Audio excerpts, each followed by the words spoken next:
Good morning mga kapapart no. So nagbunot na butaan no kay atong trabaho bunot nya gikorpohan na dai namo na kay giusar magtapo kay gibarsa man.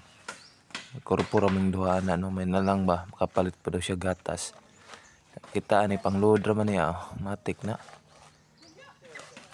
Dili na ginahinay na midre kay murag ubay-ubay ra man ni mga 2,000,000 siguro ka buok.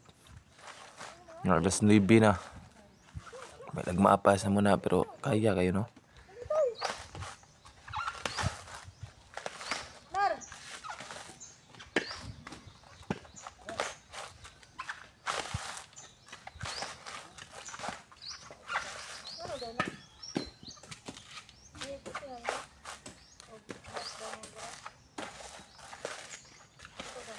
Daghang salamat sa pagtanaw mga kapapart no. So ay mo kalimot og like og comment og share no. So thank you.